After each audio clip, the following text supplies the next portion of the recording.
everyone, nice to see you all once again in this online chemistry class. So we are continuing with the chapter that is metals and non-metals. In the previous class you all remember we had learned the physical properties of metals, that is metals are malleable, they are ductile and they have electrical conductivity, and some exceptions in metals like your mercury, it's liquid in nature, does not possess these properties. These things we have learnt. In today's class we'll start with the physical properties of non-metals and then we'll proceed learning the chemical properties of metals, which is a very important aspect for this chapter. Now, beginning with the properties of non-metals, see, first I've given you a chart containing the list of non-metals from your periodic table. You all know hydrogen is placed under metals, but it is gaseous by nature. You all know the reason also why it's placed under metals. Okay, now these metals have a very low density. These are the physical properties of non-metals. They are neither malleable nor ductile. That means what? They cannot be beaten into sheets nor they can be drawn into wires. They are poor conductors of electricity and they do not have luster. That means what? They do not shine. But iron is a non-metal which is an exception. It is lustrous in nature. Here I have given the image of iron above sulfur. That yellow color powder is shown. No? Above that what you see is your iron. Okay. Now, see, one more exception, this carbon, it's allotropic in nature. Means what? They exist in different forms. Diamond and graphite are the allotropic forms of carbon. And you all know about diamond. It's shiny, it is the hardest substance and it has got high melting and boiling point. Okay, now, see, what is the need to study about the chemical properties of elements? Because when you know the chemical properties, it becomes more clear to classify the elements as metals and non-metals. Because a basic property which I had learned earlier, I'll tell you. Metal oxides are bases in nature, basic by nature. We have done this earlier.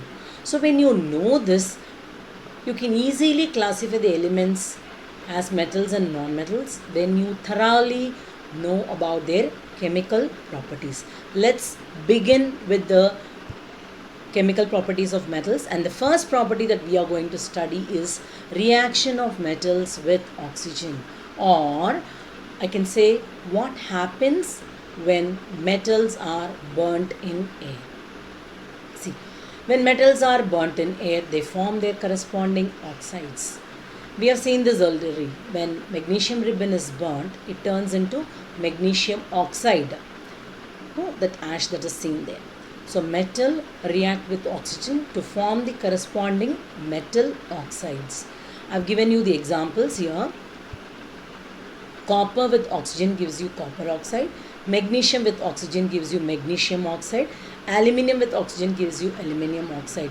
Copper, magnesium, aluminium, these are all metals. When they combine with oxygen, they form the corresponding metal oxides. And see, your metal oxides are basic in nature. Let me prove this with an example. When copper oxide, this black powder that is seen, that is the copper oxide. When it is made to react with hydrochloric acid, it gives out copper chloride and water. So whenever salt and water are formed, this copper chloride which is formed here is a salt. So whenever a salt is formed as a product along with water, we call the reaction to be a neutralization reaction, and in that case the reactant should be an acid and a base. So we have an acid which is clearly given as hydrochloric acid. So what about your copper oxide? Copper oxide is a metal oxide, but it acts as a base here because the resultant product is salt and water. So copper oxide reacts with hydrochloric acid to form copper chloride and water. This copper chloride is a salt. When salt and water are formed as a product of a chemical reaction, we call that reaction to be a neutralization reaction in which the reactants will be an acid and a base. An acid is clear evidently here as hydrochloric acid. So your metal oxide is going to be basic in nature. That is why the resultant product is salt and water. This proves that metal oxides are basic in nature, but not necessarily this metal oxide will always behave as bases. There are some exceptions. For example, aluminium oxide, which is given as a black color substance here in the picture, when it reacts with hydrochloric acid, it forms aluminium chloride and water. So you can say hydrochloric acid is an acid, aluminium oxide is basic in nature, fine. At the same time, when you take this aluminium oxide and make it react with sodium hydroxide, it forms sodium aluminate, that is NaAlO2, which is also a salt along with water. So in that case, your sodium hydroxide is a base. Now what about your aluminium oxide? It is acting as an acidic substance here. It's showing an acidic property here. That is why salt and water are formed. So when metallic oxides behave as acidic in nature or basic in nature, both, we call them as amphoteric oxides. Clear to you? See, in the previous example, you saw this aluminium oxide reacting with hydrochloric acid to produce salt, aluminium chloride and water. So in that case, you can call this aluminium oxide to be basic in nature. Now, when the same aluminium oxide is made to react with sodium hydroxide, it is again forming salt and water. NaOH is clearly known as a base, that is sodium hydroxide. So what about your aluminium oxides? Showing to be acidic in nature. So in that case, we call such oxides of metals as amphoteric oxides. Clear to you? Now, see, some metal oxides tend to produce a base on its reaction with water. Most metal oxides are insoluble in water, but some of these dissolve in water to form alkalis. Your sodium hydroxide and potassium hydroxide can be given as an example, as those alkalis formed from a metal oxide. So your metal oxide, that is sodium oxide, combines with water to form sodium hydroxide, an alkali, and your metal oxide, your potassium oxide, combines with water to form potassium hydroxide. So these things you should be very thorough with. Most metallic oxides are insoluble in water, but there are exceptionals. When they dissolve in water, they tend to form corresponding alkalis. So we have seen two here. One is amphoteric oxides. That means what? Metal oxides which shows or which behaves as an acid when it is reacting with a base, and when it behaves as a base when it reacts with acid. We call them as amphoteric oxides. Most of the metal oxides do not dissolve in water. When they dissolve in water, they form alkalis. So what are the examples of those metal oxides? Your sodium oxide and potassium oxide. Clear? Now, see. Now we saw when metals react with oxygen, they form corresponding oxides. But all metals do not react at the same rate. Some may be slow, some may be very quick. Like for example, your sodium and potassium, they cannot be kept exposed. They should be kept immersed under kerosene oil because they are highly reactive. They may catch fire.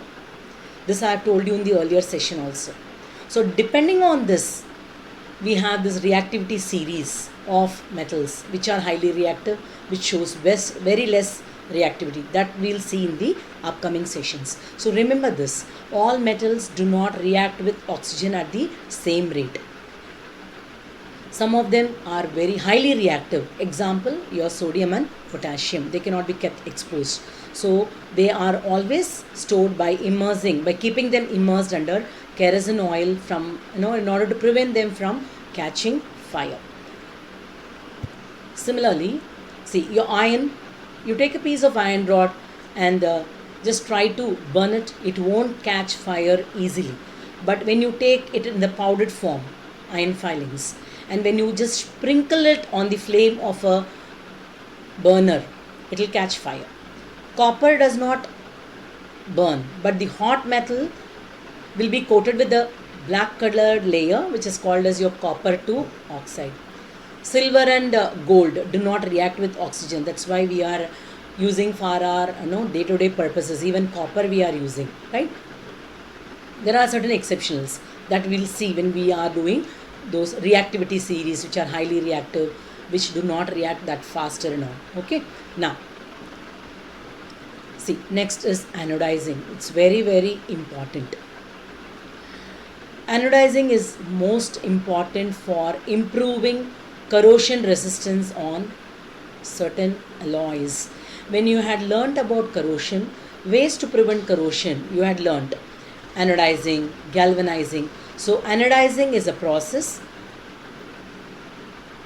of making the metals or alloys to overcome the process of corrosion. They become corrosion resistant. So how is this done? That we'll see now. Now let's talk about anodizing of aluminium. So anodizing is done in order to reduce the action of the metal getting corroded, right? To make the particular alloy or the metal corrosion resistant, right? So how is this done? See, first you should know what is anodizing. Anodizing is a process of forming a thick layer of oxide of that particular metal. If you are talking about anodizing aluminium, here anodizing is a process of forming a thick oxide layer of aluminium. So in this process, if you want to anodize aluminium, a clean aluminium article is made at the anode, means is taken at the anode, and your sulfuric acid is taken as the electrolyte. That means what? This aluminium article which is made the anode is electrolyzed with sulfuric acid. So at that time, oxygen will be liberated at your anode. This reacts with the aluminium which is at the anode, so to form the corresponding oxide, that is your aluminium oxide. So this layer of oxide which is formed over this anode in which aluminium is kept becomes corrosion resistant as it is coated with a thick layer of oxide of that particular metal, right? So with this we are coming to an end of today's session. The next video will be a practical based one, in that the teacher will be performing the experiment for you and she will be explaining you how to write your journal, right? What are the things to be filled in your journal? Please watch the videos carefully and accordingly try to complete your journal work even. Okay, do not forget, from now on 2 chemistry presentations in a week. In that, one will be a theory video and the other one will be a practical video. Do not forget to watch them. Take care. Keep learning. Bye.